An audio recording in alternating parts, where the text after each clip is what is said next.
un document buy retracer les comptes de l'État pire même les structures yi doon gérer dettes yi xoolal ay def ñii dañuy am situation bi ñi am beneen situation bi parce que lii lépp nag dañ ko defoon à dessein xam nga lit la moo taxoon ñu def ko c'est ça qui est important parce que lii moo taxoon ñu mën a maquiller les chiffres sur le déficit budgétaire parce que tout simplement liñ ci jublu woon mooy mën a am des chiffres un tableau macroéconomique bu réjouissant pour mën a continuer di leb parce que ñoom li ñu déclaré woon 74% du PIB bi ñu jëlee dettes yi muy 24 000 milliards yëpp au ci global bi dafa yegg presque 119 wala 120% boo ci yokkee dettu les entreprises parapubliques mu jege 130% du PIB njàpp lii mooy situation bi léegi nag ci biir dette bi aussi bien les dettes bancaires ak yeneen dettes yi pour nga mën a xàmmee ci yan mooy ci dette odieuse da ngay xool destination bi fan la te loolu seule une enquête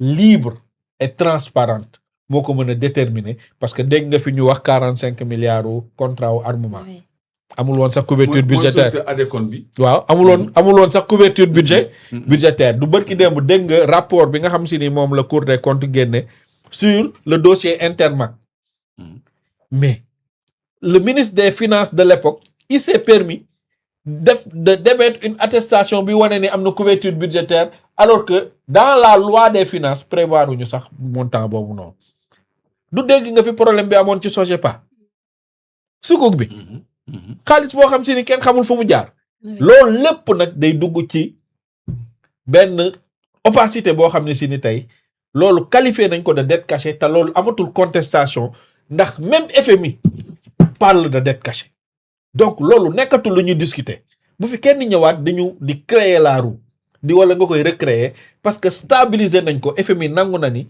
montant boobu noonu c'est une dette cachée caché nañ ko parce que tout simplement nëbb nañ ko ñi nga xam si ni ñoom rek ñoo am légalement la possibilité de l'autoriser moom mooy le parlement et le peuple sénégalais destination bi nag mooy tax ñu xam ba xam dëgg-dëgg c'est une dette odieuse wala c'est une dette qui est dette cachée mais dette cachée boo xam si ni bu normal na et qu'une dette cachée sax n'est normal mais lii dafa laaj une volonté politique te malheureusement on constate que depuis 2024 ñi ngi waxtaan ak di flirter ak ay anciens ministres des finances yoo xam si ni kenn ku ci nekk boo xoolee rapport bi wax na ni war nañ la mën a dem seeti war nañ la mën a dem xooli ñuy fàttali sa mbokk journalistes yi ni leen informer dafa am préalable moom mooy nga informer juste et vrai te la vérité nekkul une option pour le journaliste ce n'est pas une option pour la justice mais c'est une obligation parce que yow obligation wax vérité bi da nga droit à l'information bi nga xam se ni ñun public moom la ñu am donc nañu bàyyi façon bii nii ñu jël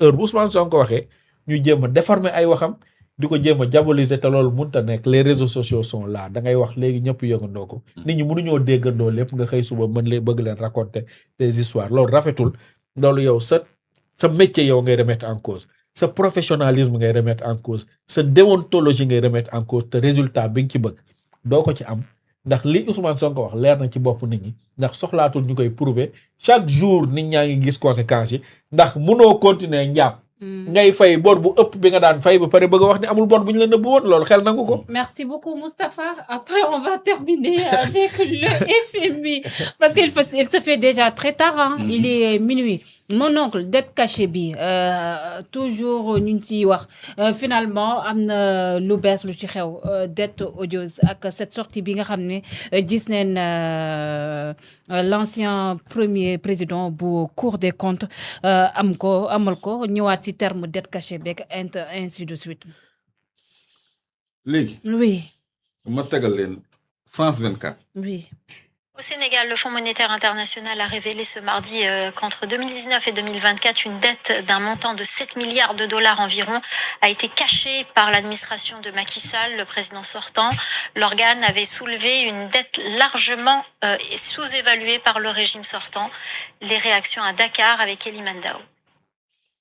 Les réactions, je vous les épargne. FMI, wax na ni dafa am une dette odieuse. Une dette cachée plutôt.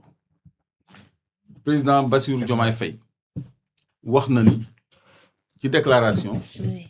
Il y a une dette cachée reconnaître na ko. oui.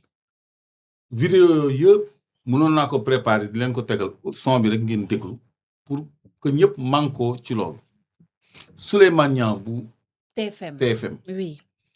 Mais bi ñuy polémique ci propos Ousmane Sonko. Il a bien expliqué quand même. Ah, tu l'as suivi? Si, dama koy suivre. C'est ça l'honnêteté intellectuelle parce que moom xam na ni levier bokkul ak nit ñi di naan ay moyens ak ay lii ak ay et cetera. Il a compris parce que moom c'est un chroniqueur économique moom ci wàllu économie lay wax. Tout à fait. kon dafa leer ne suñu xaalis jaar na fi mu warutoon a jaar te le premier président de la Cour des comptes rapport am ñoom ñoo bind ni xaalis bi am na loo xam ne dañ ko jël hors circuit bancaire. am na plus de 240 milliards yoo xam ne ba ñu laajee information bancaire yi. joxuñu leen ko dañ leen ko bañoon a jox. am na 1000 et quelques milliards yoo xam ne génne nañ ko te jaarul Assemblée nationale. Tout à fait.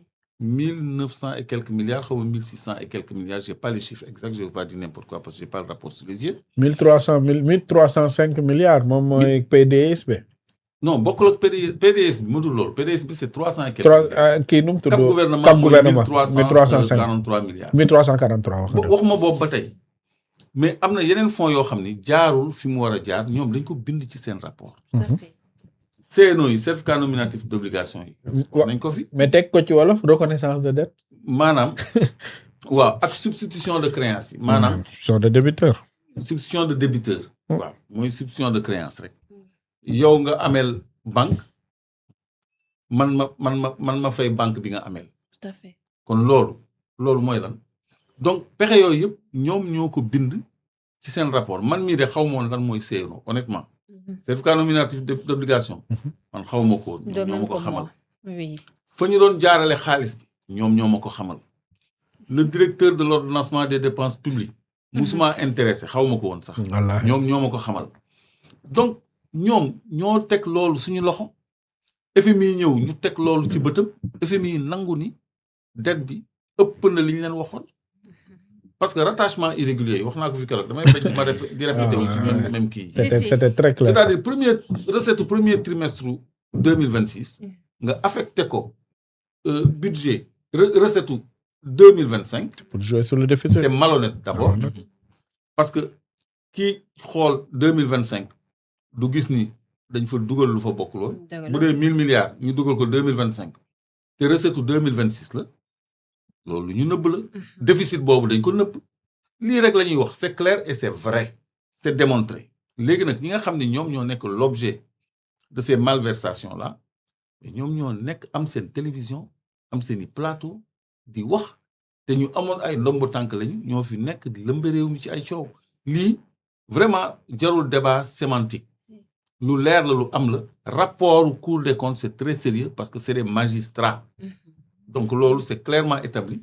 FMI du ci ay base légère lay déclarer par voie de presse gis dégg ngeen ko ci France 24 qu'il y a effectivement plus de 7000 milliards 7 milliards plutôt de Edouard Gemayel moo ko wax. de dette le représentant du FMI. Du FMI qui l'a dit ça. Merci beaucoup. di wax misreporting hidden debt ak tout ça c'est clair. C'est clair. c'est que fii ñun foog ñu am lu ñuy débattre rek. mais lii dafa leer. dëgg la c'est clair. jàpp am na benn kii bu ma fàtte rek. Oui. mooy ci sànq bi may wax ni Ablaye Wade mës na bi muy recevoir ñoom dafa naa waajoo santoon Sarr la. ni am noon bu muus moo gën am xarit bu dof.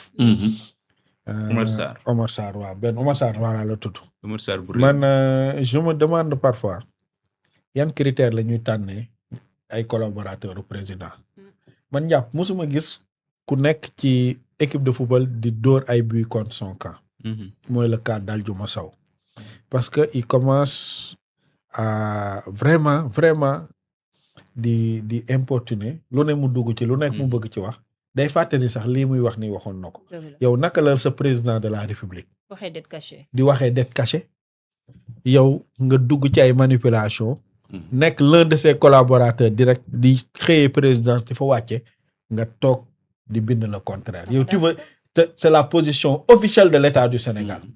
C'est-à-dire que c'est la position officielle de l'État du Sénégal. boo xam ne si ni njàpp un rapport boo xam si ni corps de contrôle bu Sénégal am l'un des plus prestigieux moom moo ko def mooy IGF l'un des corps bi gën a mag am compétence financière daal di koy certifié moom mooy la Cour des comptes mieux le Sénégal daal di jël l'un des cabinets yi gën a prestigieux ci àdduna bi pour ñu defal leen relation compte bi ba xam exactement xaalis bu ci nekk fan la jóge kan lañ ko ameel le ministre des finances yaa ngi fàttaliku.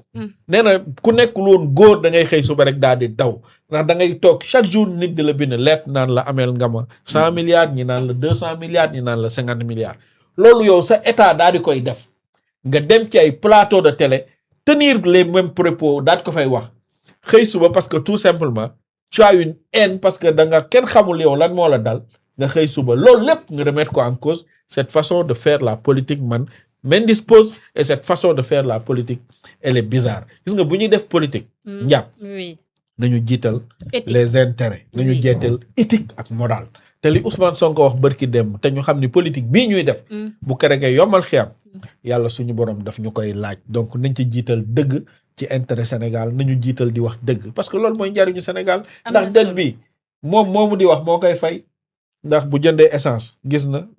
li tax ñu def ko presse bi say doom tey ñoo koy fay sànq dama déglu pour terminer njàpp l'ancien ministre des finances yàlla na ko yàlla may tawfeex fa mu nekk ci yomal xiyam moom mooy Moustapha Ba gis nga dette bi nii député yi doon ko ci interpeller muy wax di wax ni ñoom sax ils avaient trouvé une stratégie de gestion à court terme de la dette di wax ni la dette elle est intergénérationnelle mais Macky Sall n'a pas pensé aux génération future parce que endettement bu sauvage la doon def contrairement à Abdoulaye Wade bi nga xam se ni gis nañ ko et y a am na point d'interrogation li tax ñuy wax dette odieuse pour terminer njàpp Arona Coumba Ndoffène Diouf tout le monde sait que c'est un économiste qui est reconnu pour ses compétences loolu d'accord nañ ci mon oncle et qui était membre du gouvernement conseiller Macky Sall ci wàllu économie moom nee na retracé na dette bii dugg Sénégal te mu tombeek li ñu vérifié ba certifié ko mooy mën na presque 24 000 milliards